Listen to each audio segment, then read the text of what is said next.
precisar, ¿no?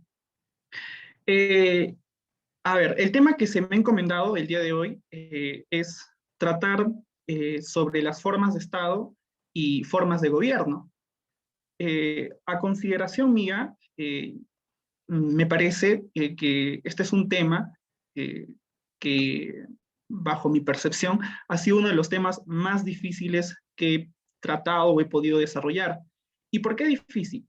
Difícil por una sencilla razón, que existe una variedad de trabajos para identificar formas de Estado. Existe una variedad de trabajos o criterios para identificar formas de gobierno. Entonces, eso complica la sistematización o complica el esclarecimiento sobre este tema. Porque incluso, ¿no? Para algunos autores, lo que viene a ser una forma de Estado, para otros termina siendo una forma de gobierno.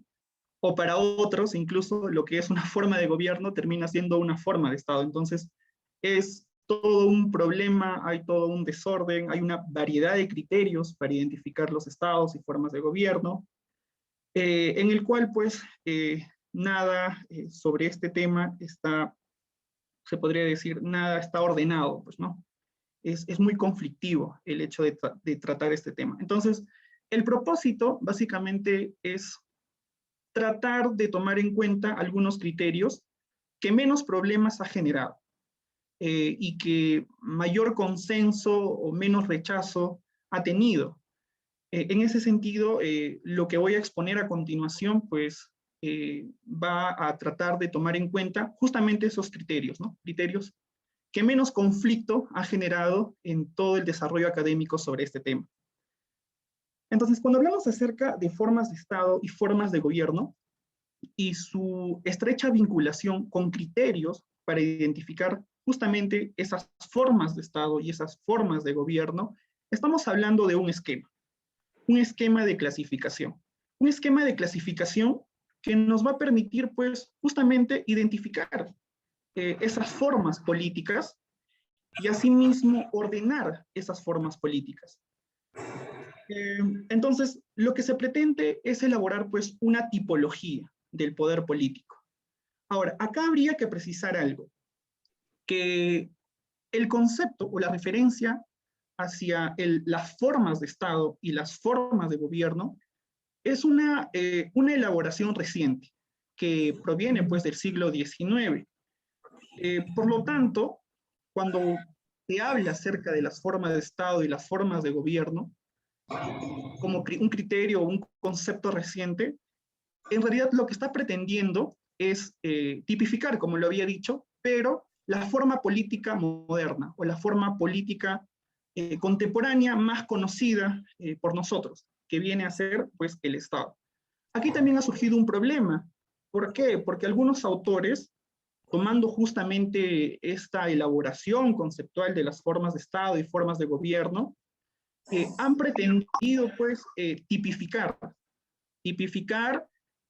formas políticas que no necesariamente se remontan hacia el Estado, formas políticas antiguas, en el que también ha habido incluso una forma indistinta de tratar la forma de Estado y la forma de gobierno.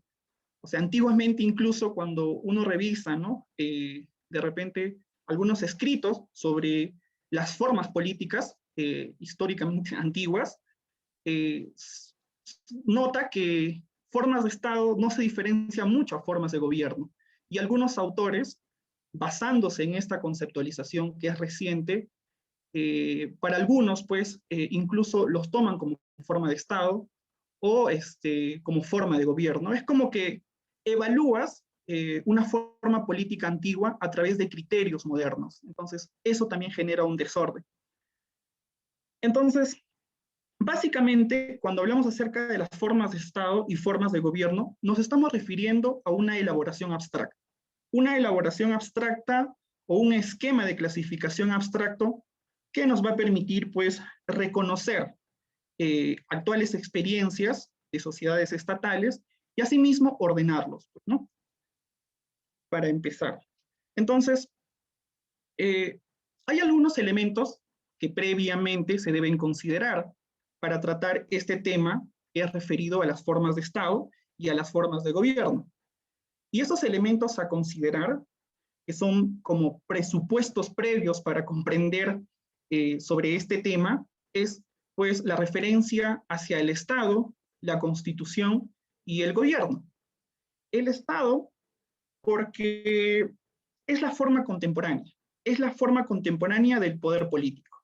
Y como había dicho, la elaboración conceptual de la forma de Estado y la forma de gobierno es reciente y está elaborada principalmente para clasificar las experiencias estatales o para clasificar el poder político estatal. Entonces, hay que considerar previamente la referencia o el elemento Estado. Como bien conocemos, pues, ¿no? El Estado tiene fines generales, ¿no? Que está compuesto por una sociedad, que está establecido, pues, en un territorio, y además este Estado cuenta, pues, con una estructura de gobierno, y además cuenta con normas que regula a la sociedad y que regula también esa estructura organizativa del Estado. Y claro, todos estos fines, todas estas directrices o de lo que se quiere lograr con el Estado y la regulación de la sociedad y la regulación de su estructura organizativa se encuentran en la Constitución. Entonces, la Constitución viene a ser una fuente importante para que a partir de esta, o sea, de la Constitución, se llegue a elaborar o a identificar una forma de Estado. Por ejemplo, ¿no? En el caso de, por ejemplo, en la Constitución se hace referencia a fines del Estado que están relacionados, por ejemplo, con la representación o de repente con la participación. O sea, hay una tendencia a que haya mayor participación de los individuos de la sociedad sobre el asunto público. Entonces, esa es una tendencia, es una finalidad, ¿no? Que se quiere con el Estado. Y esto, básicamente, pues lo encontramos en la Constitución. Y a partir de esto, de este criterio, pues se puede identificar a un Estado, que vendría a ser, pues, el Estado democrático, pues, ¿no? Donde un elemento principal de este Estado democrático es la participación, pues, ¿no? La tendencia a la participación. Claro, habrán algunas variables, ¿no? Habrán estados con menor participación y habrán otros estados, pues, con mayor participación. Por otro lado, encontramos el gobierno. En el caso del gobierno, básicamente es la dirección del Estado.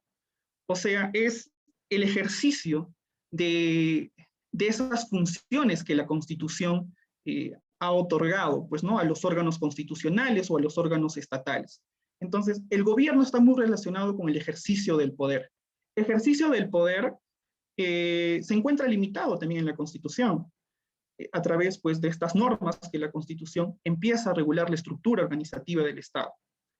Entonces, a partir de esto, a partir de estos tres elementos, se pueden identificar criterios y se puede elaborar todo un esquema de clasificación para decir que estamos frente a una forma de Estado específica o frente a una forma de gobierno específica. Por lo tanto, habría que plantear, pues, una distinción necesaria entre forma de Estado y forma de gobierno. ¿Por qué? Porque no es pacífico, como lo había mencionado, no es pacífico su distinción. Y como lo había dicho a un comienzo, para algunos autores, lo que termina siendo una forma de gobierno, para otros termina siendo una forma de Estado. Y viceversa, ¿no? Lo que para otros termina siendo una forma de Estado, para otros es una forma de gobierno. Entonces, nada es pacífico. Existe una variedad de criterios para identificar una forma de Estado y existe también una variedad de criterios para identificar una forma de gobierno. Entonces, lo que se quiere es que frente a este problema, lo que se quiere es establecer una diferenciación estricta entre lo que es una forma de Estado y una forma de gobierno. Y el propósito, pues, de la exposición es esa, justamente, que obtener algunos criterios que menos conflicto ha generado en el debate académico. Entonces, con esta distinción, pues, por ejemplo, cuando, por ejemplo, ¿no? En el caso de la forma de Estado, ¿no? Hay algunos autores que consideran el criterio de la territorialidad para identificar una forma de Estado. Y este criterio de territorialidad identifica, pues, a un Estado federal, ¿no? Donde el poder está descentralizado, y a un Estado unitario, donde el poder es, bueno, como su propio nombre lo dice, el poder está centralizado, ¿no? En un espacio. Entonces, bajo el criterio de territorialidad, se puede identificar una forma de Estado, que es los estados unitarios o los estados compuestos, y su máxima expresión del estado compuesto, pues es el estado federal, ¿no? O también llamado estado de estados. Por otro lado, algunos autores dirían que el criterio de territorialidad en realidad no identifica una forma de Estado, sino una forma de gobierno. Porque habíamos dicho que la forma de gobierno o el gobierno está relacionado con el ejercicio del poder. Entonces, muchos autores dirán que a través de la descentralización o a través del criterio de territorialidad, algunos grupos van a ser titulares de ciertas funciones, ¿no? Grupos o de repente una comunidad, ¿no? Está en la periferia de repente, donde va a tener funciones y va a tener que ejercitar esas funciones, a diferencia de lo centralizado.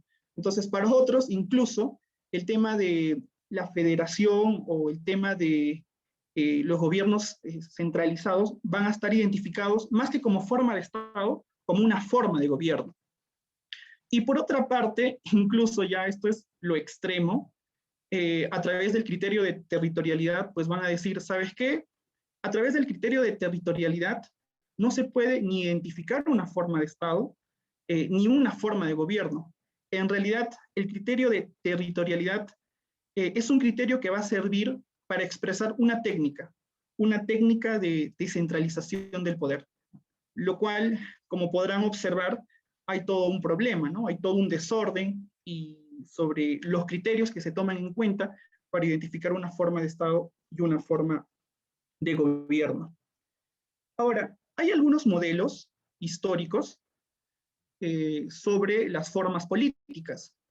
Digo formas políticas porque, claro, cuando se habla acerca de la forma de Estado y de la forma de gobierno, se toma en cuenta al Estado como lo entendemos ahora, al Estado moderno.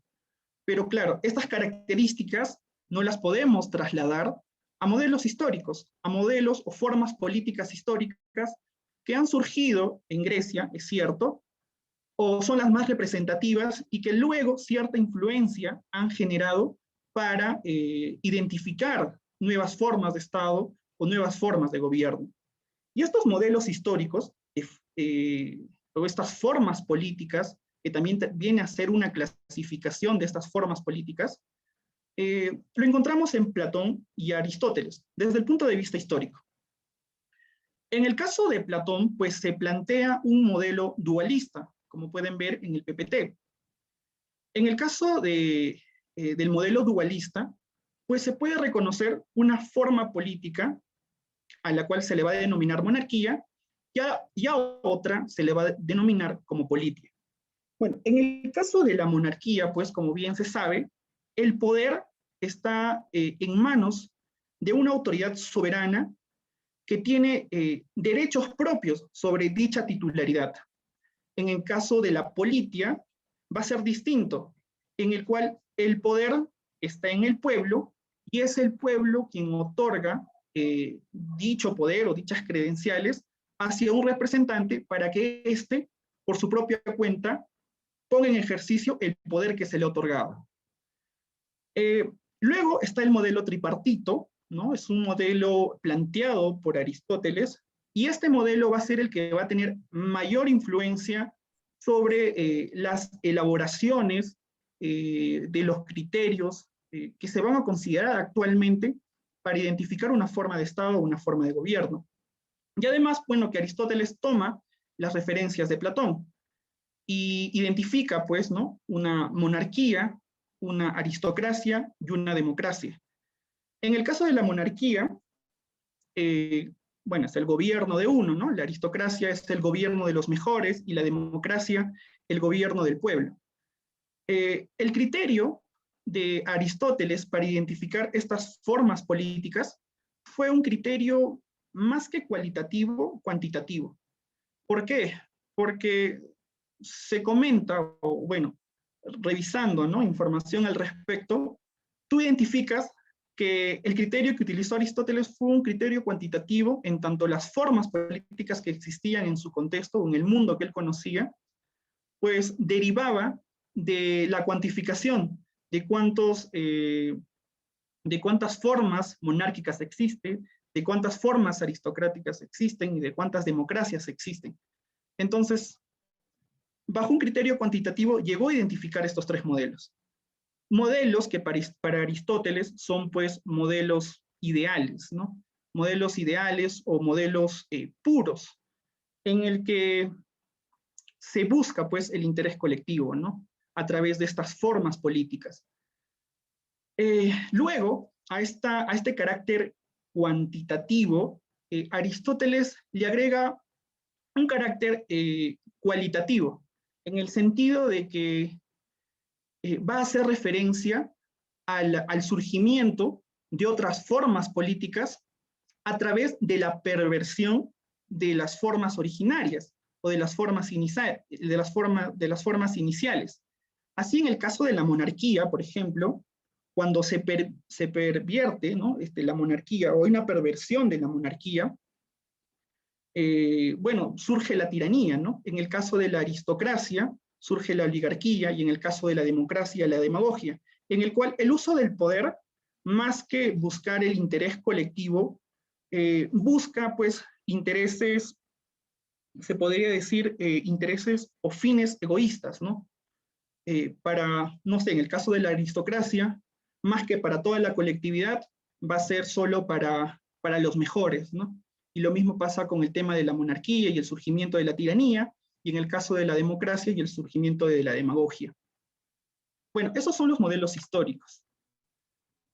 Y ya haciendo referencia a estos modelos históricos, que cierta influencia ha generado, porque a partir, por ejemplo, de esta forma política, que en un comienzo Platón lo denominó politia, y que luego lo toma Aristóteles, y ya luego se convierte en lo que conocemos como democracia, la influencia de este modelo se va a trasladar al surgimiento del concepto forma de Estado y al surgimiento del concepto forma de gobierno, en la cual pues lo que se pretende identificar es básicamente esa forma política de lo que conocemos ahora como Estado, pues, ¿no? Es la forma política que ha subsistido y que ahora lo conocemos, ¿no?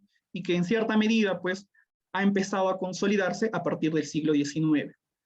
Entonces, cuando hablamos acerca de la forma de Estado, y como había dicho de que la intención de este tema básicamente es tener a la mano, pues, un esquema, ¿no?, de clasificación de las formas políticas o de las formas de Estado que puedan existir. Entonces, cuando hacemos referencia acerca de la forma de Estado, lo que tenemos que decir es que primero se tiene que identificar criterios. Y entre esos criterios que nos van a permitir identificar una forma de Estado son pues lo que vendría a ser los elementos globales y generales del Estado. Y un elemento general o un elemento global del Estado es su finalidad de acción. O sea, ¿qué es lo que se quiere con el Estado? ¿Hacia dónde se quiere llegar? ¿Cuáles son las finalidades de este Estado? Identificando estas finalidades, se puede llegar a identificar una forma de Estado. Y justamente estas finalidades de Estado vendría a ser pues la concepción de fondo del Estado. Y esta concepción de fondo está relacionado, por ejemplo, hacia temas económicos, hacia temas políticos y hacia temas sociales. Por ejemplo, la concepción de fondo de un Estado puede ser, por ejemplo, las libertades económicas, ¿no?, desde el punto de vista económico. O la concepción de fondo de un Estado, o sea, la finalidad de lo que se quiere con el Estado, de repente es no sé, pues, llegar hacia una igualdad sustantiva, ¿no? Más que una igualdad formal. Entonces, todas estas concepciones de fondo que se pueden identificar a través de la Constitución van a ser elementos que finalmente nos van a permitir identificar una forma de Estado. En el caso de las libertades económicas, por ejemplo, ya estaríamos hablando del caso de, no sé, pues, ¿no? De un Estado de derivación liberal, ¿no? Que surge a partir del siglo XIX y que luego se va desarrollando. O en el caso, por ejemplo, del Estado democrático, ¿no? Que también tiene mucho que ver con el Estado de derivación liberal, en el cual, pues, su finalidad es, en la mayor medida posible, generar la participación, ¿no? de los miembros de la sociedad sobre el asunto público. Entonces, este criterio de la participación o esta finalidad de hacerla más participativa, o sea, a través del Estado, hacer que los miembros de la sociedad participen sobre el asunto público, nos va a permitir identificar, pues, una forma de Estado democracia, ¿no? Entonces, para sintetizar la forma de Estado, o sea, para identificar una forma de Estado, estaríamos hablando más acerca de las directrices, ¿no? O esas finalidades que van a orientar, ¿no? Orientar al Estado, o van a orientar las funciones o el ejercicio del poder, ¿no? Luego, a ver, tenemos la forma de gobierno. Con la forma de gobierno sucede lo mismo. La idea o la estrategia es identificar criterios. Criterios que nos va a permitir, pues, finalmente identificar una forma de gobierno. Y cuando hablamos acerca de la forma de gobierno, nos estamos refiriendo en específico a la articulación de los órganos estatales, justamente para conseguir estas finalidades que se ha planteado, y lo que se pretende conseguir con la forma del Estado. Y no solo eso, sino también se refiere, por ejemplo, al ejercicio del poder, ¿no? Al ejercicio de las funciones que se le ha otorgado, ¿no? A un órgano estatal o a un órgano constitucional. Y este ejercicio, para eso, pues también se requiere, pues, una titularidad, ¿no? O sea, cómo es elegido y cómo es elegido y cómo es que cuenta con esta titularidad o esta función. Entonces, la forma de gobierno está más referido a la intención, o sea, a través del poder, de lograr estas finalidades que se ha trazado, pues, y que se encuentran en el Estado, ¿no?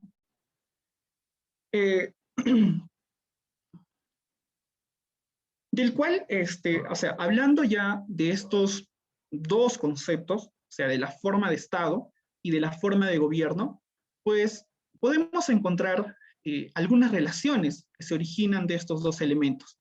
Lo primero, como habíamos dicho, que la forma de Estado es o sea, uno de sus criterios es la finalidad, es como el marco, ¿no? El marco del Estado, o sea, hacia dónde se quiere ir, o sea, sus principios o sus directrices, ¿no? O esos principios orientadores, ¿no? En el caso de la forma de gobierno, pues, en ese sentido, la forma de Estado es como el parámetro, ¿no? Y la forma de gobierno es el ejercicio de las funciones para conseguir esas finalidades. Y bueno, en el caso de la forma de gobierno, pues definitivamente ese ejercicio o esa forma de gobierno, esa forma en cómo se ejerce el poder, va a estar pues encuadrado o va a estar limitado justamente por esa forma de Estado que representa pues la concepción de fondo del Estado o el marco del Estado, ¿no? Y por otro lado, ya haciendo referencia a otros autores, y tal vez con un criterio más realista, dirían de que, bueno, en realidad, para identificar una forma de Estado, antes que ver, por ejemplo, esas finalidades generales del Estado o esos criterios orientadores del Estado, antes que ver eso, que usualmente se encuentran en la Constitución, tendríamos que ver en específico o en la realidad la forma de gobierno. O sea, está bien, en tu Constitución hay finalidades, hay directrices, ¿no? Mediante el cual a través del Estado se quiere lograr. Sin embargo, en el ejercicio del poder, en el ejercicio de este poder, pues se desprende de estas finalidades o se alejan de estas finalidades. Por ejemplo, no está de repente el ideal, ¿no? Es también una concepción de fondo, de carácter político del Estado, el ideal de la limitación del poder político. No hay este ideal y se ejerce el gobierno a través de, o sea, se ejerce el gobierno o las funciones otorgadas no tomando en cuenta esto. Entonces, a partir de un aspecto de la realidad, de cómo en realidad se ejerce el poder, prescindiendo de todas las finalidades, de todas estas directrices o de la concepción de fondo del Estado, se pueden identificar, pues, formas de Estado, ¿no? A partir de la forma de gobierno. Entonces, a eso se podría llegar en este punto, ¿no? Entre las relaciones entre la forma de Estado y la forma de gobierno. La primera relación en que la forma de gobierno está encuadrada a una forma de Estado. O sea, para ejercer el poder, tengo que tomar en cuenta estas orientaciones generales que tiene el Estado. Pero por otro lado, se dice que, con un criterio más realista, que se identifica una forma de Estado a través del ejercicio real, ¿no? Del poder, en donde en algunos casos, por más que en tu constitución hayan criterios o hayan finalidades que te hace pensar en una democracia, pero que en la realidad ese ejercicio se desprende, ¿no? De elementos democráticos, o en ese ejercicio de repente no promueves la participación, ¿no? O de repente la representación está concentrada en un solo lugar, etc. Bueno, ya a partir de estos criterios, que de alguna forma he tratado de encontrar en toda la variedad de criterios que existe y que generan una confusión, se podría plantear algunas formas de Estado que doctrinariamente se ha elaborado. Y en este caso, pues tenemos a una corriente o a un grupo al cual se le ha denominado como constitucionalismo occidental. En este caso, en base a esta percepción del constitucionalismo occidental, se ha planteado pues dos modelos o dos formas en la cual se puede identificar una forma de Estado. La primera es una tripartición y la segunda es dos modelos de bipartición. En el caso de la tripartición, encontramos al Estado de derivación liberal, luego encontramos al Estado socialista y finalmente al Estado autoritario.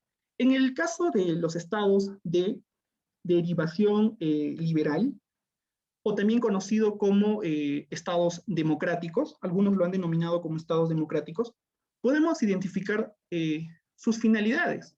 Habíamos dicho, por ejemplo, en este caso, que una de sus finalidades es promover la participación, ¿no? O la tendencia hacia la participación de los miembros de la sociedad sobre el asunto público. Por lo cual, este estado de derivación liberal se caracteriza pues por ser pluralista, ¿no? Toma en cuenta mucho la oposición, ¿no? Porque hay la oposición, porque hay una pluralidad de ideas, ¿no? Y sobre una decisión pública, pues, se busca, pues, el consenso, ¿no? Se busca el consenso y, de alguna forma, introduce mecanismos complejos para la toma de decisiones, ¿no? Y también introduce mecanismos de representación. En este caso, por ejemplo, el Parlamento, ¿no? Que es la máxima expresión de la representación de la ciudadanía, ¿no? En el caso de los estados socialistas, su concepción de fondo, en realidad, es llegar a ese estado de comunidad. O sea, lo que pretende el Estado socialista, aunque parezca o aunque suene un poco controversial y complejo, es que a la larga, cuando se llega a ese momento en donde el comunismo ya está, desaparece el Estado. Entonces, su finalidad o su concepción de fondo, que es ideológica y política, pretende pues eliminar el Estado, ¿no? Para finalmente llegar hacia una situación que se caracteriza por ser o que se le denomina como comunismo. Y en el caso de los estados autoritarios, pues, básicamente es un rechazo, ¿no? Es un rechazo a los estados de derivación liberal y a los estados socialistas, en el cual surge, ¿no?, la figura de un líder, ¿no?, un líder político. Expresión de estos son los estados fascistas, los estados o el estado nazi, y además donde hay una imposición sobre las decisiones que se toman, y no hay mucha participación tampoco. Entonces, lo que se pretende a través de estos estados es controlar el poder, ¿no? O concentrar el poder sobre una persona determinada que vendría a ser el líder, o sobre un grupo, ¿no?, determinado. Bueno, al costado, ¿no?, de este modelo tripartito, he agregado un estado adicional, que es el estado de nueva formación, o los estados de modernidad. Lo cual ya no se estaría hablando de una tripartición, sino se estaría hablando de una cuatripartición. Pero lo he considerado porque, y no he cambiado la denominación cuatripartición, porque justamente es algo que está en debate, y es algo que para algunos autores o posición doctrinaria todavía no está aceptado. Pero se habla acerca de los estados de nueva formación, en donde la concepción de fondo, en donde su finalidad es básicamente instaurar el Estado. ¿Por qué? Porque usualmente en estos estados de nueva formación son los estados que en rechazo al colonialismo recién se están instaurando, se han independizado, y su intención es eso, o sea, instaurar un estado que además sea fuerte, ¿no? Pero claro, presenta ciertas deficiencias. ¿Por qué? Porque en este caso, pues, para formar justamente ese estado fuerte, se toman modelos de los estados de derivación liberal y los estados socialistas, por lo cual no son muy estables, y algunas veces incluso desaparecen, de repente pasando de un estado cuya forma es democrática, pasa a un estado cuya forma es, no sé, pues socialista, ¿no? Entonces, en estos estados de nueva formación, también una de sus finalidades o de sus propósitos, aparte de instaurar ese estado, ¿no?, un estado rígido, fuerte, institucionalmente, también se busca la modernización. Se busca la modernización, y otra de sus finalidades en el tema social es encontrar la igualdad entre los miembros de la sociedad. Igualdad, claro, que ha sido negado en la época de las monarquías, o en las épocas del colonialismo, ¿no?, donde mucha gente o muchos miembros de este grupo estaban sometidos, pues, ¿no?, al poder monarca o al poder imperial, ¿no?, de algún estado colonialista. Por otro lado, encontramos una bipartición, ¿no? Encontramos aquí la bipartición. Bueno, en el caso de la bipartición, lo que no se diferencia mucho de la tripartición, porque en realidad los criterios se mantienen. Los criterios para identificar a un estado se mantienen. Los criterios para identificar los estados o esta forma política se mantiene. Lo único que se pretende es sintetizar las formas que ya existen, ¿no? Y lo sintetiza solo a través de dos formas de estado. Por un lado tenemos las formas pluralistas, donde hay un pluralismo partidario, ¿no?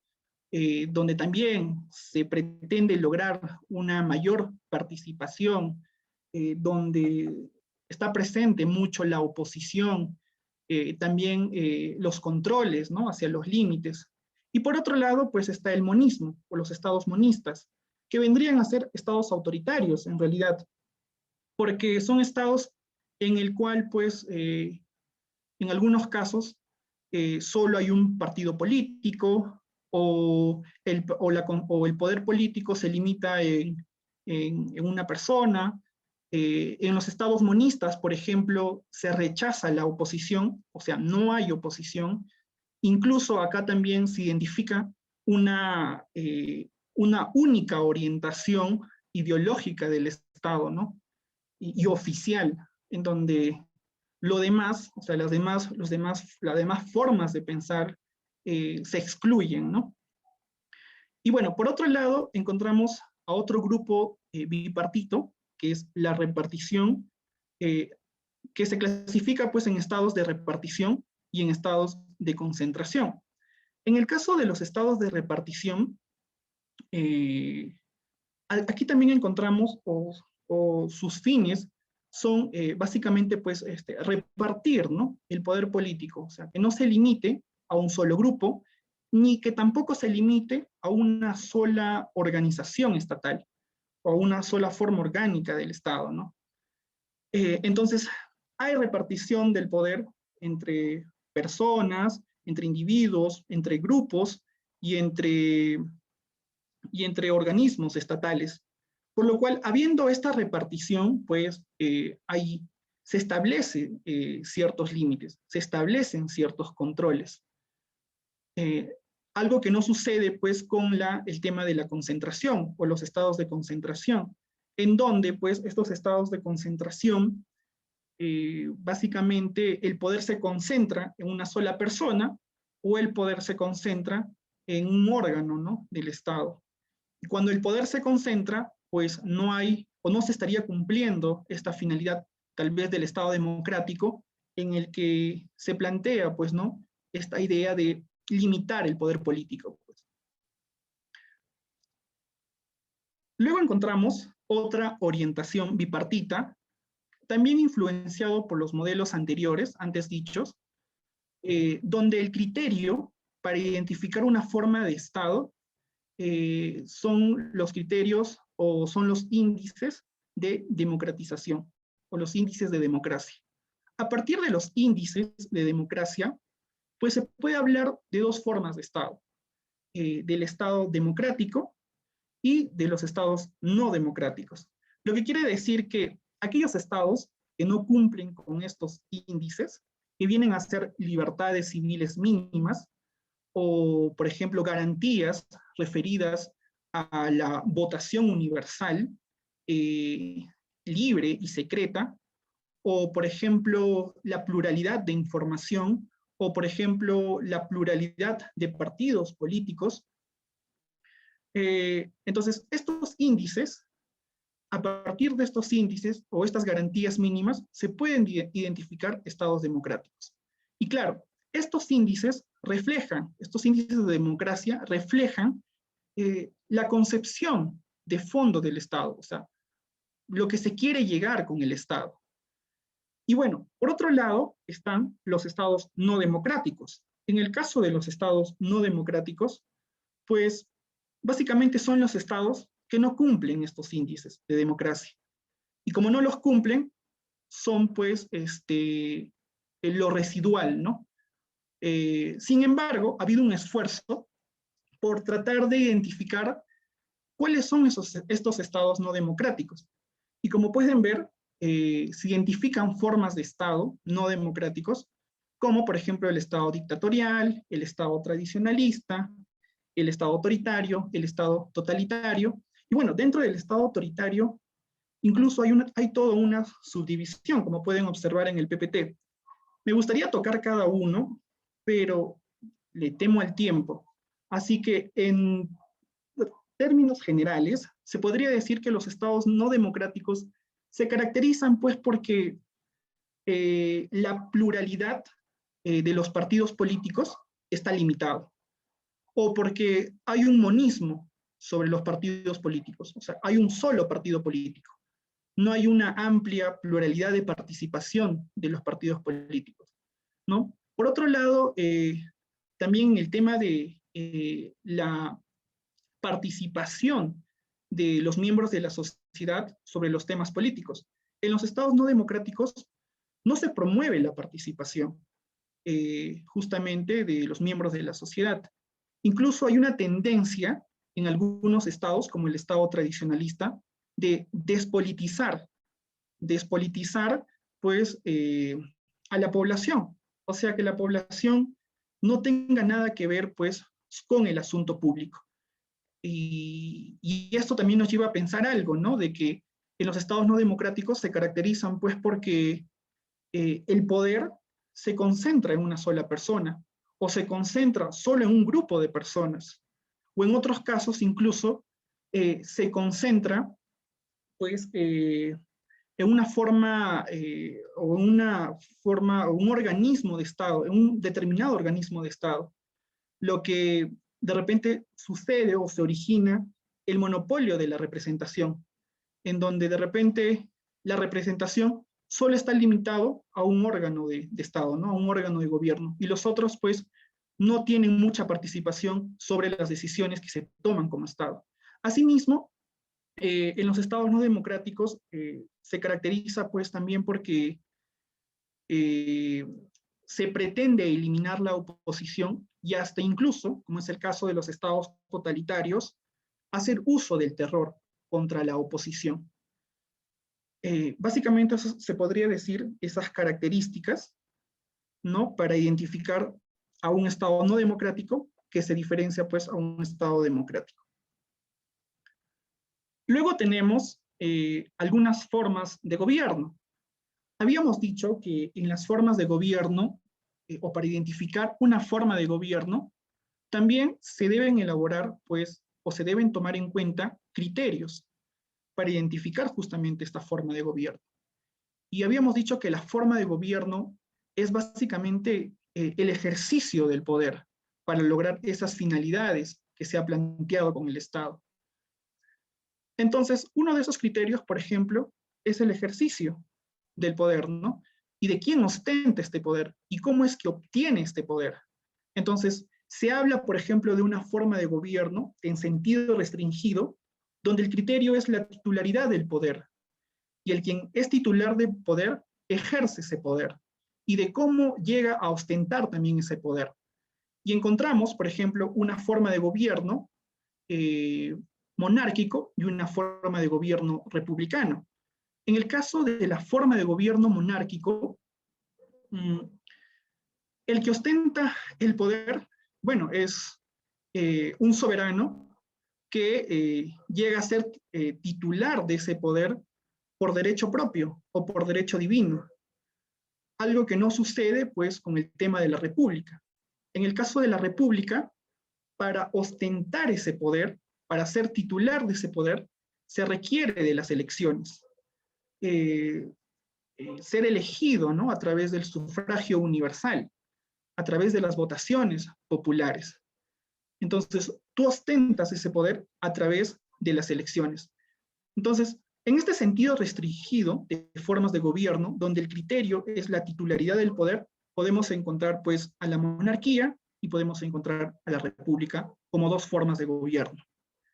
Otra formas de gobierno, y a la cual se le ha denominado en sentido amplio, encontramos pues a la forma de gobierno que en algunos autores, en algunos casos, se han referido a ellos como sistemas de gobierno, donde el criterio para identificar en sentido estricto estos sistemas de gobierno, que también vienen a ser una forma de gobierno, solo que en este sentido amplio se le denomina como sistemas de gobierno, también, además, el criterio es la preponderancia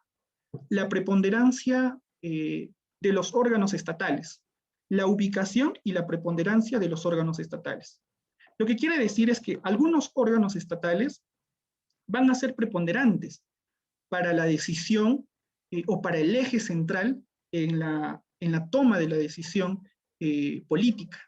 Y en este caso, por ejemplo, cuando el legislativo es el órgano preponderante del Estado para ejercer ese poder, pues estamos frente a un sistema de gobierno parlamentario. Y lo mismo va a suceder con el sistema presidencial y la asamblea. Entonces, me voy a limitar a hablar acerca de cada sistema de gobierno. Encontramos en primer lugar la asamblea. En el caso de la asamblea, en realidad la idea de la asamblea como sistema de gobierno no ha sido extendido por todo el mundo. Las únicas experiencias que se conoce, o al menos que he podido encontrar, es la experiencia de Suiza y la experiencia fracasada de Uruguay, donde incluso a Uruguay se le denominaba pues como la Suiza de América, ¿no? La Suiza de Latinoamérica. ¿Y en qué consiste pues la asamblea como un sistema de gobierno? Consiste en que se le da preponderancia no precisamente a un órgano constitucional, como puede ser el Parlamento, ¿no? O el Poder Ejecutivo, u otro órgano del Estado, sino que se le da preponderancia a, a eso, ¿no? A eso que se le denomina asamblea. ¿Pero qué es asamblea? Asamblea es la reunión pues de la población para tomar pues decisiones sobre algún asunto, principalmente locales, principalmente locales. Entonces, la preponderancia que se le da es justamente a esa reunión de pobladores, usualmente de municipios, para tomar decisiones de forma conjunta sobre un asunto interno, ¿no? O sobre ese sector o su localidad interna, ¿no? Bueno, distinto a este sistema de gobierno o forma de gobierno denominado asamblea, encontramos al sistema de gobierno parlamentario. En el caso del sistema de gobierno parlamentario, como había dicho, se le da preponderancia. ¿A quién? Al Parlamento. El Parlamento es el que va a tener el poder central o la decisión central sobre las políticas del gobierno. Y el Parlamento va a ser la única instancia que va a tener pues elección popular. Lo que nos preguntamos, ¿y en el sistema parlamentario qué es lo que sucede con el Poder Ejecutivo?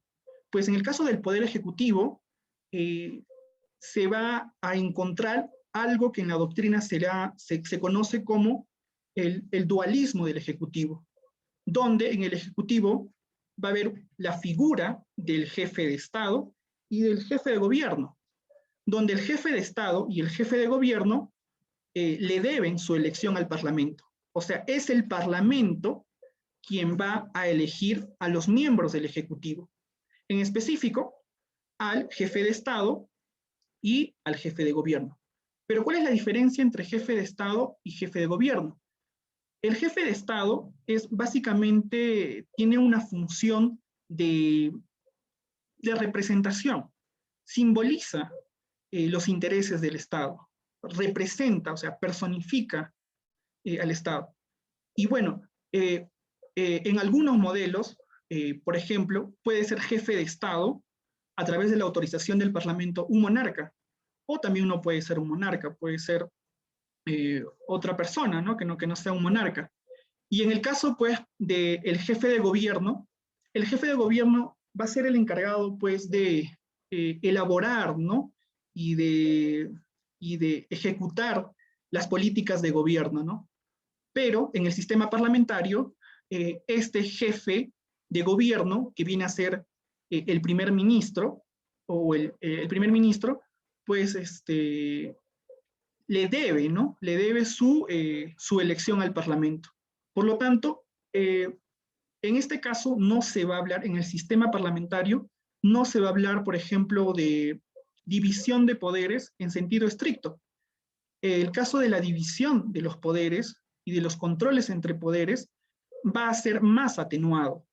Va a ser más atenuado justamente porque los miembros del Ejecutivo, en específico, y el más importante, el jefe de gobierno, va a estar supeditado al Parlamento. O sea, le debe su elección al Parlamento. Por lo tanto, se dice que la preponderancia de este sistema de gobierno, del sistema parlamentario, la preponderancia del Parlamento se toma en cuenta, ¿no? El Parlamento es preponderante, es el eje central, ¿no? Del poder del Estado. Bueno, y por otro lado, encontramos pues al sistema de gobierno presidencial. Este sistema de gobierno presidencial y su experiencia más notable es pues la de Estados Unidos, ¿no? Donde el presidente pues, o sea, se genera la figura del presidente. Y el presidente en sí va a tener la figura o va a ser el jefe de Estado y el jefe de gobierno.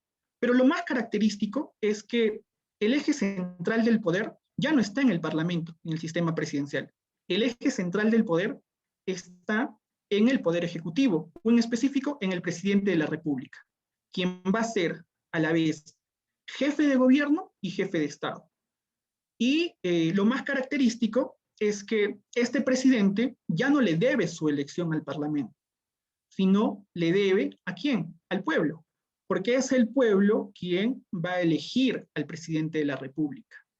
Entonces, se termina con lo que en el parlamentarismo se conocía el dualismo del Ejecutivo, se termina y es el presidente el que tiene la figura de jefe de Estado y jefe de gobierno. Y además, pues, el control de los poderes o la división de los poderes ya no es atenuado, sino que es más estricto, es más rígido, en el sentido de que hay un paralelismo, ¿no? Un paralelismo entre el Ejecutivo y el Legislativo. El Ejecutivo, bueno, que le debe, ¿no? Su elección al pueblo, ya no al Parlamento, va a tener más control, ¿no? O supervisión sobre el Parlamento. Y además, las características del presidencialismo es que no va a haber muchos límites por parte del Parlamento hacia el ejercicio del poder que va a ostentar el presidente de la República. Añadido a esto, creo que... bueno, sí, acá estaba. Añadido a esto, a estas formas originarias de los sistemas de gobierno, el parlamentarismo y el presidencialismo, se va a elaborar otro sistema de gobierno que se le va a denominar como semipresidencial. En este sistema de gobierno semipresidencial, que sus principales características se encuentran, por ejemplo, en Francia, va a surgir a partir pues, de que había pues, mucha inestabilidad política y se va a incorporar al sistema parlamentario. O sea, el sistema parlamentario en el sistema semipresidencial se mantiene. El parlamentarismo se mantiene. Solo que va a haber unos cambios en los cuales se va a introducir al presidente de la República. Y la introducción de este presidente de la República fue con la Constitución del 58 de Francia. Y luego en el 62, a través de una reforma, este presidente de la República va a ser pues por elección popular. O sea, en el semipresidencialismo se mantiene como base, ¿no?, el sistema parlamentario y se incorpora al presidente de la República, quien va a tener pues funciones o va a ostentar de funciones o atribuciones más fuertes de lo que contaba, por ejemplo, el jefe de Estado. Y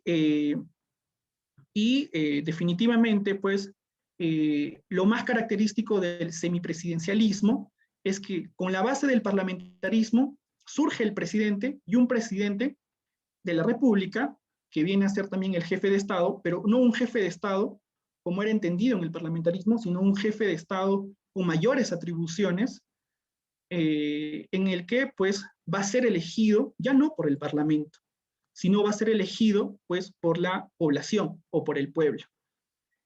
Y claro, frente a este jefe de Estado, en el semipresidencialismo, que tiene mayores atribuciones que en el parlamentarismo, su ejercicio de su poder va a ser paralelo al jefe de gobierno, que se va a mantener. El jefe de gobierno va a seguir siendo elegido pues por el Parlamento, y se le debe al Parlamento además, en el cual pues la figura del jefe de Estado, con mayores atribuciones, incluso va a ostentar pues con la posibilidad de disolver las cámaras del Parlamento, disolver una cámara del Parlamento. De repente cuando no hay riesgos de encontrar una estabilidad en el gobierno, pues, ¿no? Entonces, en resumidas cuentas, el semipresidencialismo sustenta toda su organización en el parlamentarismo, pero con algunos cambios. Y esos cambios son de que se incorpora un jefe de Estado ya no elegido o autorizado por el Parlamento, y ya no un jefe de Estado entendido como el parlamentarismo, ¿no? Que solo personificaba o solo representaba o simbolizaba, sino tiene mayores atribuciones. Atribuciones como, por ejemplo, la posibilidad de disolver, o atribuciones como, por ejemplo, de mediar, de llegar a consensuar entre los conflictos que puede surgir entre el jefe de gobierno y el Parlamento. Luego de este sistema semipresidencial, encontramos pues algo ya más relacionado a nuestro contexto, encontramos el presidencialismo latinoamericano, en donde viene a ser la expresión más fuerte del presidencialismo. Y como hay una expresión fuerte del presidencialismo, y hay una razón por la cual se quiere tener un presidencialismo fuerte, porque, claro, lo que se quería es acabar con las monarquías, lo que se quería es acabar con los rezagos de la monarquía, ¿no? Que se mantenía de repente en el caso de América Latina, ¿no? De las colonias. En contra de esto, o sea, en oposición a esta idea del rey, ¿no? Lo que se pretende buscar es pues una figura fuerte, el presidente de la República. Se basa en el presidencialismo, pero se le da mayores atribuciones. Su figura es muy fuerte. Y además que, pues, casi al grado de no tener límites en el ejercicio de su poder. Y que este presidente de la República, pues, se le debe al sufragio popular. Entonces, frente a este presidencialismo latinoamericano, que es un presidencialismo fuerte, lo que se va a intentar en el transcurso de estos nuevos estados es querer, pues, limitar o atenuar el poder con el que constaba el presidente de la República. Y se trata de atenuar este poder a través de instituciones parlamentarias, ¿no? A través de instituciones de control político hacia el Ejecutivo que se obtienen del sistema parlamentario. Por ejemplo, uno de esos elementos, por ejemplo, es la incorporación de un Consejo de Ministros. Pero claro, en el caso del sistema parlamentario, en el Consejo de Ministros y el primer ministro era elegido por el Parlamento. En el caso del presidencialismo latinoamericano, si bien se incorpora esta institución política del parlamentarismo, que es el Consejo de Ministros, para que de alguna u otra forma genere, ¿no?, cierta oposición, o para que el ejercicio del poder no se limite únicamente en el presidente de la República. Pero claro, la diferencia es que en el caso peruano, que el jefe o el presidente del Consejo de Ministros no lo elige el Parlamento, ¿no? Se incorpora el Consejo de Ministros como una forma de atenuar el poder del presidente, pero en el ejercicio no se limita por completo, porque el presidente de la República es el que finalmente elige a sus ministros y a su presidente, ¿no?, el Consejo de Ministros. Eso por un lado. Y también, claro, en el presidencialismo latinoamericano, como la idea es atenuar este ejercicio de poder o este poder del presidente, lo que se va a pretender es también incorporar otras figuras o otras instituciones del parlamentarismo. Y entre esas instituciones encontramos, por ejemplo, la censura de los ministros, la interpelación de los ministros. La interpelación está relacionada a la censura, en el sentido de que a través de la interpelación, pues, se llama a un ministro y se le consulta sobre alguna política de gobierno, y si es que el Parlamento, pues, no está de acuerdo, ¿no?, con lo que está planteando el ministro, pues se censura al ministro. Hasta se puede censurar al gabinete. Entonces son mecanismos de control, como también la cuestión de confianza, mecanismos de control que se sacan del parlamentarismo para atenuar o para de alguna forma limitar el excesivo poder que tenía el presidente de la República en este denominado presidencialismo latinoamericano. Entonces, básicamente es eso, la verdad. Espero haya podido ser claro, porque es un tema que, como vuelvo a repetir, me ha costado mucho el poder sistematizar la variedad de criterios que existen. Como les había dicho a un comienzo, para algunos autores lo que es una forma de gobierno termina siendo una forma de Estado, y para otros la forma de Estado termina siendo una forma de gobierno. Hay conflictos entre los criterios que se toman en cuenta para identificar una forma de Estado, una forma de gobierno. Entonces, lo que básicamente he querido hacer es tomar en cuenta algunos criterios que menos conflicto ha generado, y a partir de estos criterios identificar formas de Estado, identificar pues formas de gobierno. Y eso sería todo. Si hay alguna pregunta o algo, pues estaré a disposición.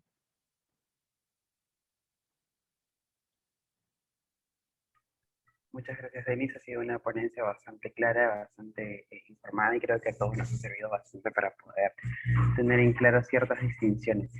Sí tenemos algunas preguntas por parte de la audiencia de Facebook Live. La primera pregunta viene de parte de Raúl Gallegos. Él pregunta lo siguiente: ¿qué características debe tener un Estado de Derecho constitucional? Ya. Cuando hablamos acerca del Estado de Derecho constitucional, más que hablar de una forma política, estamos hablando de una forma jurídica. Entonces, el Estado de Derecho constitucional en realidad no está dentro de las formas de Estado. El Estado de Derecho constitucional es una forma jurídica más que una forma política.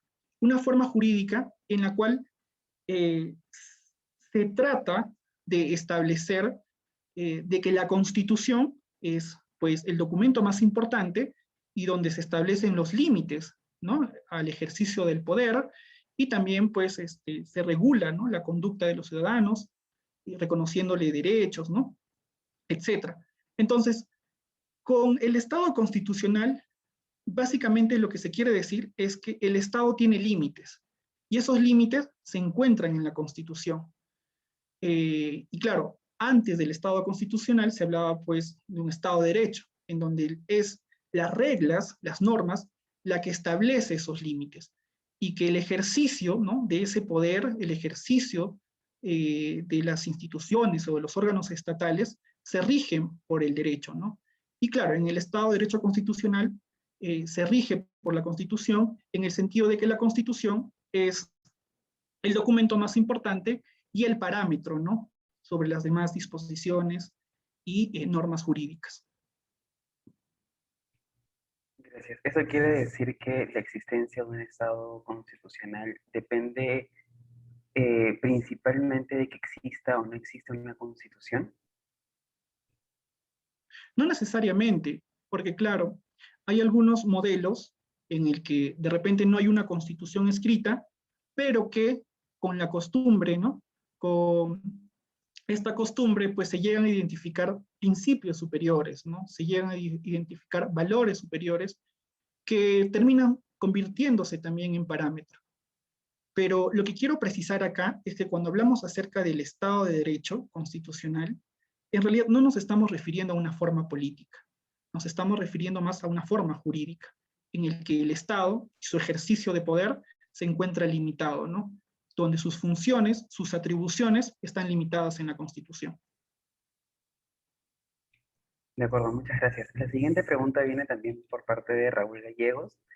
Él pregunta: ¿se ha cambiado la conceptualización clásica de Estado y de gobierno?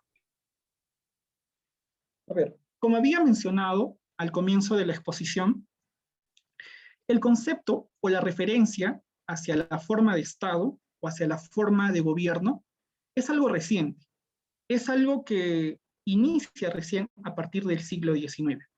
Entonces, cuando uno empieza a revisar de repente trabajos académicos o documentos que tratan de tipificar el poder político, antes del siglo XIX uno se da la sorpresa de que no había una distinción estricta entre forma de Estado y forma de gobierno. Lo toman por igual, o sea, y lo toman indistintamente. O sea, cuando hacen referencia de repente a la monarquía, en algún momento llegan a decir, ah, es una forma de Estado. Y luego dice, ah, no, es una, no distinguiéndola, ¿no? Dice, es una forma de Estado, es una forma de gobierno. O sea, como que no establece una diferenciación.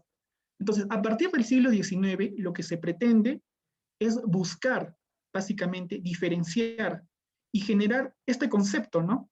De forma de Estado y forma de gobierno. Y a partir del siglo XIX es que se intentan establecer algunos criterios para que justamente se identifique qué es una forma de Estado o qué viene a ser una forma de Estado y qué formas de Estados existen y qué formas de gobierno existen, ¿no? Y como lo había mencionado, uno de esos criterios y que menos conflicto ha generado en todo el debate académico, porque es muy confuso todo lo que se encuentra al respecto, es que un criterio para identificar una forma de Estado son esas concepciones de fondo del Estado, ¿no? Lo que se quiere lograr con el Estado, ¿no? Esas finalidades de Estado, ¿no? Concepciones de carácter ideológico, que luego, a partir de este carácter ideológico, por ejemplo, va a surgir la forma de Estado socialista, o por ejemplo, una concepción de fondo o un principio directriz referido, pues, a una mayor representatividad o una mayor participación de los miembros de la sociedad sobre el asunto público, que a partir de esta concepción se va a llegar a identificar un Estado, una forma de Estado a la cual se le va a denominar como Estado democrático, por ejemplo, ¿no? Y sobre la forma de gobierno, pues básicamente es el ejercicio, ¿no? Es el ejercicio del poder. Eh, es el ejercicio del poder justamente pues para lograr estas finalidades, estas concepciones de fondo que se tienen con el Estado, ¿no? Y bueno, ahí también hay criterios, ¿no? Como por ejemplo la titularidad del poder, la preponderancia del órgano constitucional o de cómo se ejerce el poder, ¿no? Para lograr esas finalidades. Y a partir de ese criterio también se identifican formas de gobierno, ¿no? Como ya lo había mencionado, no sé, pues la monarquía, la república, el sistema parlamentario, el sistema presidencial, el presidencialismo, hoy ahora reciente de lo que se habla, no reciente, pero algo más contextualizado a nuestro medio del presidencialismo latinoamericano. Y claro, también acá ha surgido un problema. Cuando uno llega a revisar algunos trabajos de autores contemporáneos, por ejemplo, puede revisar a Carl Bernstein, eh, a través de estos criterios, ¿no? Que son criterios recientes, que surgen a partir del siglo XIX, a partir de estos criterios se trata de tipificar las formas políticas de la antigüedad, en específico de las que surgieron en Grecia. Y claro, según él, pues a través de estos criterios, por ejemplo, llega a decir de que lo que planteaba Aristóteles, que es la democracia, o que es la monarquía, o la aristocracia, en realidad son formas de gobierno. Y claro, por ahí otros trabajos ya no lo trataban como eso, ¿no? Por ejemplo, de Bergottini, cuando hace referencia eh, a estos sistemas elaborados por Aristóteles, ya no lo trata como una forma de gobierno, ¿no? Sino lo trata como una forma de Estado. Entonces se genera también una confusión y creo que también es un error el hecho de decir o de querer evaluar estas formas de poder a través de criterios actuales, ¿no? Pero es lo que hay y en la mayor medida posible lo que se trata es pues buscar, ¿no? Algunos criterios o algunos elementos que son comunes entre los autores y que menos conflicto ha generado, ¿no? Para esclarecer el tema. De acuerdo, Denis, gracias. Entonces diríamos que esa distinción que haces entre forma política y forma jurídica, la forma jurídica tiene más que ver con lo que se le exige al Estado desde una perspectiva ideológica, o sea, al conjunto de obligaciones que debe cumplir el Estado más que a la forma en que el Estado se organiza. No, no entiendo muy bien. A ver, vuelve a preguntarme, por favor. Sí, como haces esta distinción entre forma jurídica y forma política y colocaste dentro del concepto de forma jurídica el concepto de Estado de Derecho o Estado constitucional, yo Uh -huh. entendí más bien que la forma jurídica es qué cosa es lo que se le exige al Estado cumplir, qué obligaciones o cuál es la jerarquía de obligaciones que el Estado debe asumir desde una determinada ideología. ¿no? Por ejemplo, desde el constitucionalismo el Estado tiene que cumplir con cierta jerarquía de valores y cierta jerarquía de obligaciones. Entonces entendí que más o menos por ahí iba la diferencia entre forma política y forma jurídica. Claro, o sea, lo que en la forma política, lo que se pretende identificar, como lo vuelvo a decir, es esa finalidad, ¿no? De lo que se quiere con el Estado. Y son finalidades o directrices que van a orientar el ejercicio del poder y que se puede identificar de algunos puntos sociales, ¿no? De algunos puntos económicos y políticos, ¿no? Eh, Sin embargo, en la forma jurídica, claro, como bien mencionas, hay una idea por detrás. Y esa idea por detrás, que viene a ser el Estado de Derecho, es básicamente limitar el poder político. Y esos límites que se encuentren justamente en documentos jurídicos. Y con el Estado de Derecho constitucional, pues en la Constitución, ¿no? Que además de establecer cómo se va a regular o cómo se va a regular o ejercer el poder político de forma limitada, se establecen pues derechos, ¿no? Que también vienen a ser límites para el poder político. Pero son cosas distintas, ¿no? O sea, mientras que en la forma política o en la forma del Estado, lo que se pretende identificar eh, es que el Estado, qué forma tiene a partir de ciertos criterios, que puede ser una democracia, que puede ser de repente no sé, pues no, una autocracia o un totalitarismo, o de repente por ahí también bajo ciertos criterios históricos y ideológicos o finalidades que buscaba con el Estado, se identifica pues un Estado social, ¿no? En cambio, con el Estado de Derecho Constitucional, lo que se pretende decir es que, bueno, el Estado eh, tiene sí poderes, pero que estos se encuentran limitados, ¿no? Y se encuentran limitados jurídicamente por la Constitución. De acuerdo, gracias. La siguiente pregunta viene por parte de nuestro miembro Renzo. Él pregunta, ¿la pluriculturalidad la debemos relacionar a un tipo de Estado o de gobierno? La pluriculturalidad. Mm, a ver, cuando hacemos referencia a la pluriculturalidad, nos estamos refiriendo pues a distintas formas, ¿no? De concebir, a distintas formas de modos de vida. Entonces, de alguna manera, estos modos de vivir o estas formas de concebir el mundo vendrían a ser, pues, en algunos casos, por ejemplo, en algunos casos podrían ser considerados como fines del Estado, ¿no? Entonces, lo que se quiere con el Estado es de repente que sea predominante, ¿no? Esa forma de vivir, esa forma de entender el mundo. Entonces, claro, la finalidad va a ser esa. Entonces, el criterio a partir de esta pluriculturalidad es que se identifique de repente un Estado, ¿no? Un Estado en el que, además de aceptar distintas formas o posiciones sobre cómo se debe vivir o sobre cómo se entiende lo que está en nuestro contexto, es que termina siendo de repente una finalidad del Estado y se puede hablar de un Estado de repente pluricultural. Ahora, para ser sincero, no he identificado o revisando material, no he llegado a identificar algún criterio referido a la pluriculturalidad, ¿no?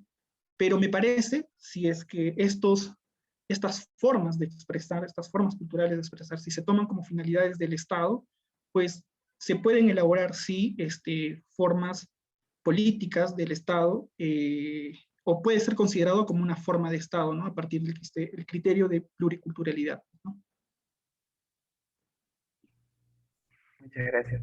La siguiente pregunta viene de parte de Gómez Ruiz. Él dice, ¿cuál es la diferencia entre Estado unitario, desconcentrado y descentralizado? Allá. Cuando hablamos acerca del Estado unitario y el Estado unitario, pues estamos tomando en cuenta un criterio que es la territorialidad.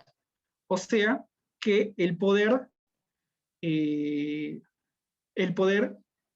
no se centra en un solo lugar, o todo el ejercicio del poder o lo que expresa el poder no está en un solo lugar, ¿no? Ese es el caso del Estado unitario, ¿no? Donde hay una tendencia de concentrar el poder, pero concentrar el poder en el sentido de un solo grupo o en un solo lugar, y que a partir de ese lugar pues se deciden, ¿no?, las políticas sobre otros lugares.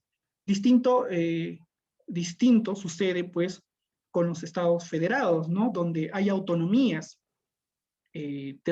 territoriales, ¿no?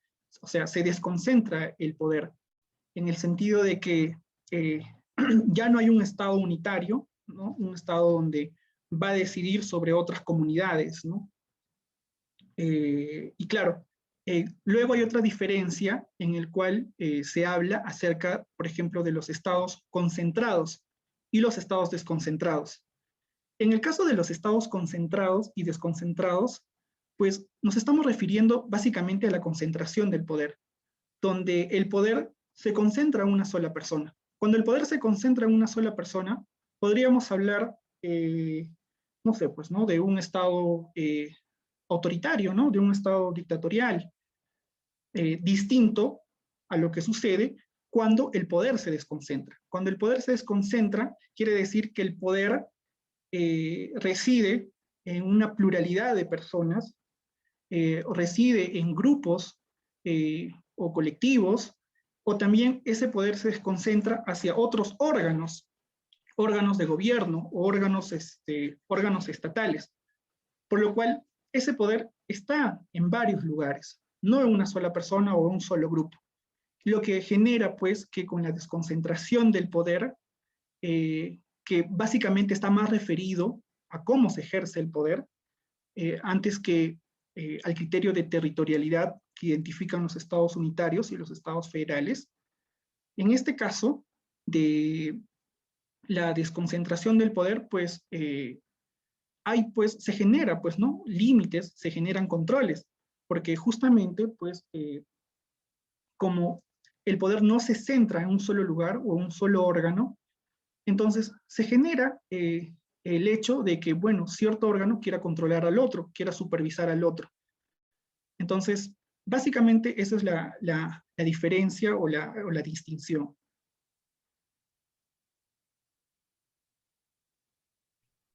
De acuerdo, muchas gracias. La siguiente pregunta viene de parte de Alex Amado. Él pregunta lo siguiente: ¿dónde ubicamos el Estado unitario y descentralizado, así como los modelos federales y las confederaciones? Ya, como lo había mencionado a un comienzo, en realidad hay toda una variedad de trabajos académicos para identificar eh, los estados unitarios, a los estados federados y los estados federados. Para algunos autores, el estado unitario y el estado federal es entendido como una forma de estado. Una forma de estado en el sentido de que su criterio para identificar una forma de estado es justamente el estado con uno de sus elementos más comunes, en este caso, el territorio. O sea, el poder que tiene el estado con el territorio. Y uniendo estos dos puntos, o sea, en específico, el criterio de territorialidad, pues se llega a identificar de que una forma de estado es el estado unitario. Y otra forma son los estados compuestos. Claro, dentro de los estados compuestos están los estados federados, ¿no? O que viene a ser el estado de los estados, pues, ¿no? O estados de estados, perdón, estados de estados. Entonces, eso es para una posición, donde el estado unitario y el estado federal es más entendido como una forma de estado, a partir del criterio de territorialidad. Por otra parte, hay otro sector donde identifica al Estado unitario y al Estado federal no como un Estado, como una forma de Estado, sino lo identifica como una forma de gobierno. Como una forma de gobierno porque se basa en el criterio de el ejercicio del poder. En un Estado unitario, el ejercicio del poder está más referido a un poder central, ¿no? Sin embargo, en un Estado federal, ese poder, esa titularidad de poder y ese ejercicio ya no está en un poder central, sino ese ejercicio está, bueno, ese es el término que utilizan, en las periferias, ¿no? En las periferias o en las demás comunidades que están ubicados en cierto territorio. Y para variar, claro, hay otras posiciones académicas en el cual, pues, el tema del Estado unitario y el Estado federal no es una forma de Estado, ni es una forma de gobierno. Simplemente es una técnica de descentralización del poder.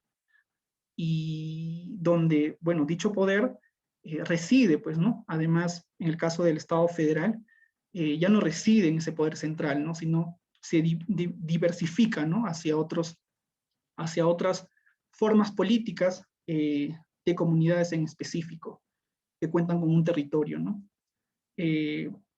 Eso para responder, o sea, no está definido, hay todo un conflicto, hay toda una confusión, y es lo que puedo comentarles, ¿no? O sea, sobre el Estado federal y el Estado unitario, dar estas tres posiciones, ¿no? Por un lado entendido como forma de Estado, por otro lado como forma de gobierno, y otra posición que dice que ni siquiera es una forma de Estado y una forma de gobierno. De acuerdo, muchas gracias. La siguiente pregunta viene por parte de Maylin Hakey. Ella pregunta, ¿cuál cree usted que sería la forma de gobierno que encaja más en la realidad político-social de nuestro país? Para eso habría que identificar, ¿no? Habíamos dicho que una de las principales fuentes para identificar una forma de Estado es en la Constitución. Entonces, si vamos a la Constitución, podemos encontrar, por ejemplo, libertades económicas, ¿no? Que viene a ser una finalidad del Estado. Y esas libertades económicas en donde las personas puedan realizar actividades económicas sin ninguna intervención del Estado, ¿no? Entonces, se busca a través del Estado peruano llegar hacia esa finalidad, ¿no? El tema de en el tema económico, pues las libertades. Asimismo, si observamos la Constitución, podemos notar de que hay una tendencia hacia ampliar la participación, la base de la participación de los miembros de la sociedad sobre el asunto público. Lo cual viene a ser también una finalidad del Estado, o sea, el Estado pretende eso a través de sus finalidades, llegar a eso, que sea pues más participativa o al menos que se instaure una participación. Y ya lo tenemos a través del sufragio, por ejemplo, del sufragio universal. Pero claro, no es el único, ¿no? Sino también hay otras formas de participación. De repente, de una participación más directa sobre el asunto público, en el cual pues participa, en el cual escucha, opina, ¿no? No solo se limita a ir a las urnas. Entonces, todas estas ideas, todas estas finalidades o todas estas directrices, que además, por ejemplo, aunado a la publicidad, en el cual la publicidad es una garantía, ¿no? Para poder participar sobre el asunto público, nos lleva a pensar, pues, de que, bueno, el Estado peruano en realidad es una forma de Estado que está más relacionado, de repente, tomando en cuenta la corriente occidental, el constitucionalismo occidental, tomando en cuenta más como un Estado de derivación liberal, ¿no? Antes que como un Estado socialista o un Estado totalitario. O de repente, tomando en cuenta la bipartición, ¿no? Donde esta bipartición elaborada y que se basa en los índices de democracia, pues podemos decir que el Estado peruano es democrático, ¿no? Y lo mismo pasa pues con las otras biparticiones sobre los estados pluralistas. Bueno, es un Estado pluralista porque, claro, el Estado peruano pues no se opone a la oposición, permite el pluripartidismo y además, pues, el poder tampoco se concentra, ¿no?, en un solo lugar. El poder se distribuye en varios órganos constitucionales, lo que a partir de este criterio, o de este criterio, pues se podría identificar que el Estado peruano, según una de las clasificaciones bipartidistas, es un Estado desconcentrado, ¿no? Y en realidad va a depender mucho de los esquemas que se han elaborado. Y hay esquemas de mucha variedad. Y esos esquemas, al menos que he traído a colación el día de hoy, es el esquema elaborado por el constitucionalismo occidental, ¿no?, donde hacía referencia a los estados de derivación liberal, y que bajo ese esquema el Estado peruano se podría ubicar en este, ¿no? O de repente hasta incluso se puede ubicar en la otra forma de Estado que ha surgido a partir de esta tripartición, donde más allá del Estado de derivación liberal, del Estado socialista y del Estado totalitario, se ha introducido una nueva forma de Estado, ¿no?, que es el Estado de modernización, o un Estado, o como una forma política de una nueva forma de Estado, ¿no? Y también el Estado peruano se podría de repente estar ahí, ¿no? Porque, claro, lo que podemos observar es que el Estado institucionalmente no es fuerte, o sea, no está consolidado. Y no solo eso, sino que tenemos un antecedente, que es la colonización. Y bueno, donde el régimen de Estado, pues, es muy débil y los estados paran cambiando, ¿no? A veces. Y además que adoptamos, pues, o importamos formas ya establecidas, ¿no? Por ejemplo, importamos la forma del Estado de derivación liberal, o de repente algunas formas del Estado socialista, ¿no? Y lo mismo va a pasar con los otros sistemas, ¿no? Con los otros sistemas bipartitos, ¿no?, como ya lo había explicado. Entonces, en realidad, poder identificar al Estado como una forma de Estado, o sea, el Estado peruano, identificar como una forma de Estado, va a depender mucho de la posición doctrinaria eh, que ha desarrollado ciertos criterios, ¿no? Y en base a ciertos criterios y su clasificación, se identifique, pues, al Estado peruano.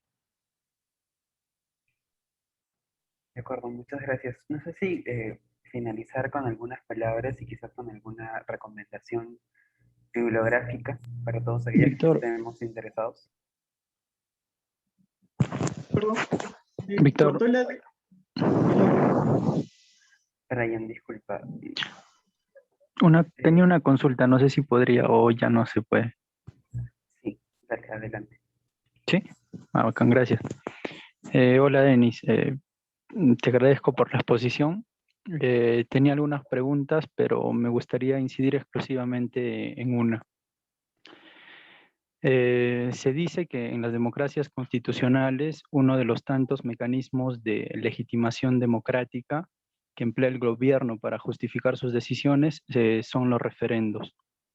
Estos referendos, introduciendo especial atención en un determinado escenario, toman un papel sumamente central, sumamente relevante en los procesos de cambio constitucional, sea reforma o sea sustitución de la Constitución. Ya que a través de él se dice el pueblo se autogobierna con la aceptación o con la negación del cambio constitucional.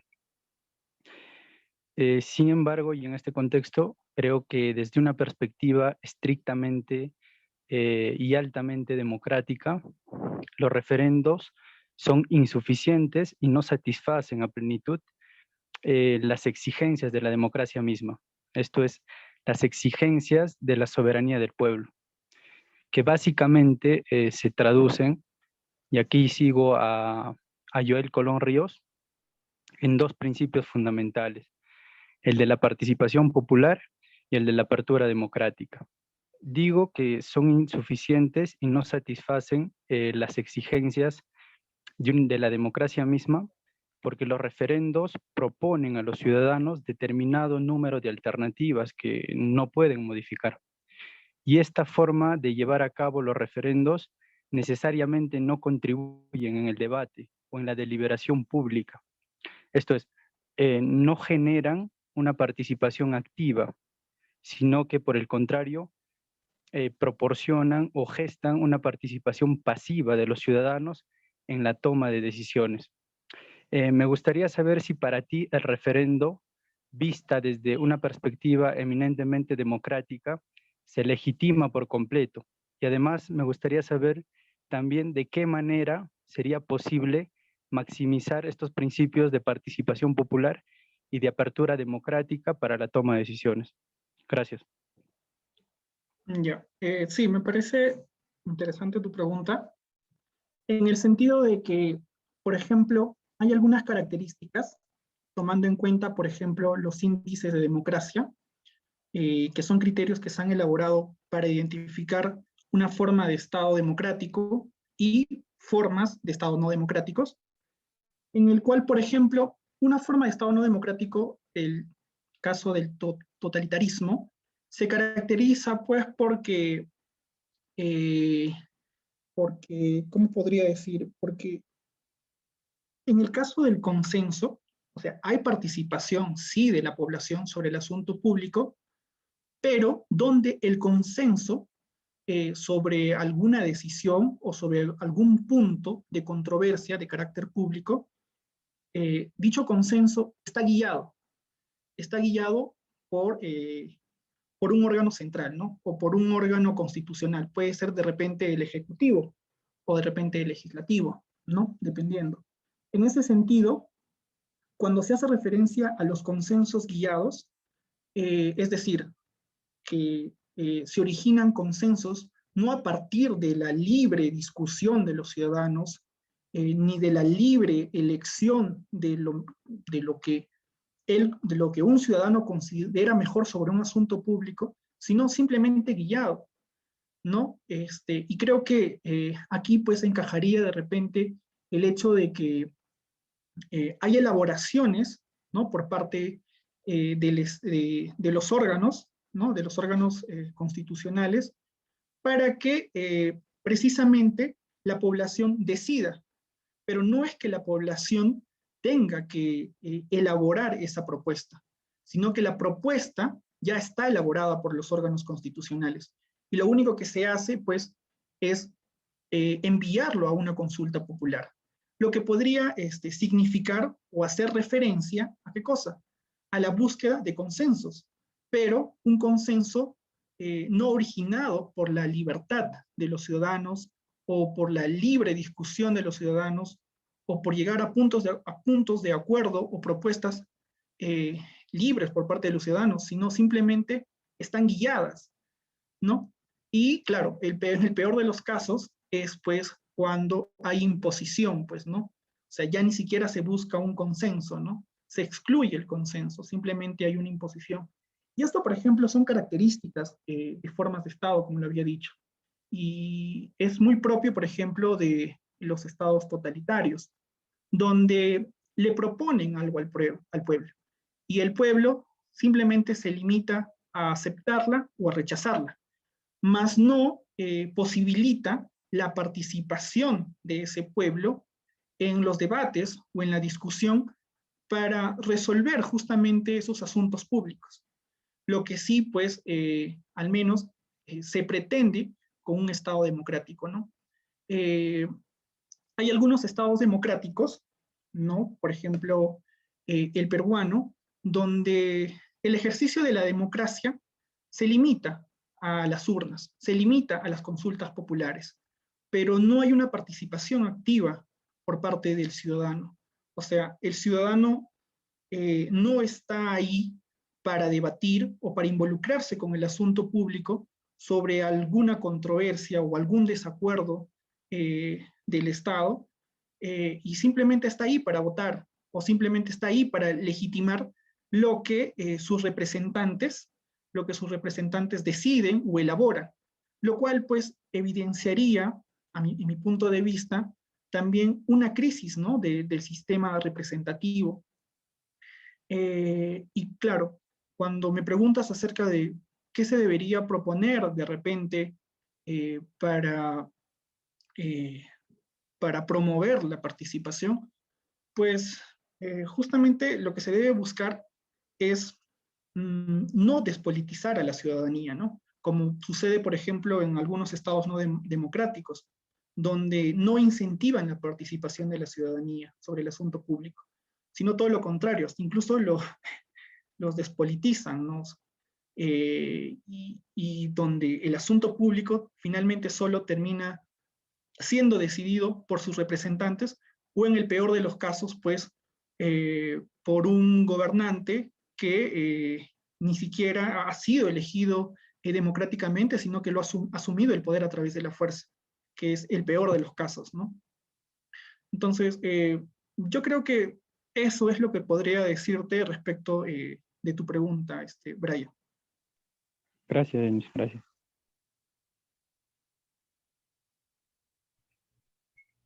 Bien, si ya no hay más preguntas y participaciones, solamente me queda agradecerte, Denis. Ha sido una excelente ponencia. Creo que a todos nos ha servido bastante estos aportes teóricos y distinciones conceptuales para el debate académico que podamos tener. No sé si pudieras dar algunas palabras finales para ya cerrar. Bueno, solo agradecer, ¿no?, al taller por brindar el espacio para discutir este tema. Insisto, es el tema más complicado que he tratado, he desarrollado. Pero creo que acá lo más importante es eso, ¿no? El agradecimiento al taller por brindar el espacio y sobre todo la posibilidad, ¿no?, de que a pesar de las dificultades que puedan existir por la pandemia, se sigan debatiendo sobre estos temas, que son de mucha importancia, ¿no? Porque finalmente es lo que a través de estos criterios es lo que se refleja, ¿no?, en nuestro ordenamiento estatal, y no está de más tener en claro, ¿no?, qué es lo que tenemos y hacia dónde debemos ir, ¿no? De acuerdo, muchísimas gracias a ti más bien por tu presencia. Una vez más, muchas gracias también a todos y a todas los participantes y las participantes de la transmisión de Facebook Live. Los esperamos la siguiente semana. Muchísimas gracias. Hasta luego.